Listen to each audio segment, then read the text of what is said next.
Trade warrior is the headline in Izvestia today after Donald Trump imposed sweeping tariffs on a string of countries. Not on Russia, though. The paper predicts a global trade war that will reduce global GDP and raise inflation. But this will only affect Russia indirectly, since Russia does little trade with America.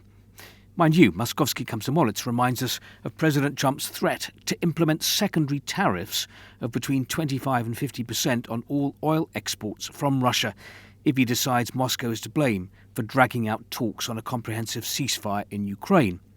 And a group of US senators has drawn up a bill that would significantly toughen sanctions on Russia if it won't agree to a lasting peace with Kiev. Among other things, a 500% tariff on imports into America from countries that buy Russian oil, gas, uranium and other resources. In effect, this would mean a complete break in economic trade relations with countries like China and India, and a colossal shock to the global economy. The message to Beijing, Delhi and Ankara is clear. If you recognise the threat and want to avert it, put extra pressure on Moscow. Where exactly are we now with America, Russia, Ukraine and peace talks? What clues in today's Russian papers? Well, we know that last weekend Donald Trump expressed his disappointment with Moscow over a lack of progress. We see little sign of compromise from Russia.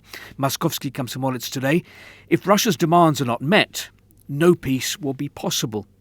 Among the demands Russia has made recently is a stop to Western arms shipments to Ukraine, a stop to Western intelligence sharing with Ukraine, and as a precondition to the Black Sea Initiative being restored, Moscow has demanded the Russian Agricultural Bank be reconnected to the SWIFT payment system. Plus, in an interview with International Life magazine, Deputy Foreign Minister Sergei Ryabkov has said, "We have not seen any signal from Trump to Kiev to end the war." Meanwhile, the Kremlin has dispatched this man to Washington for 2 days of talks with the Trump administration. Kirill Dmitriev, Vladimir Putin's envoy on foreign investment and a key member of the negotiating team. For this, the Americans even organised him a temporary waiver from sanctions. He will discuss mutual benefits from economic cooperation, quite possibly American investment in the joint development of resources. Nezavisima Gazeta notes that businessman Dmitriev has been in contact with businessman Witkoff, Donald Trump's special envoy.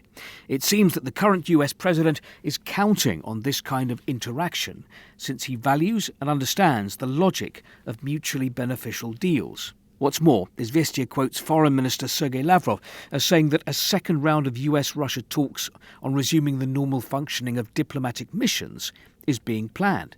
So, US-Russia contacts and talks are continuing, despite the White House expressing disappointment recently with Moscow. We'll watch out for what happens next.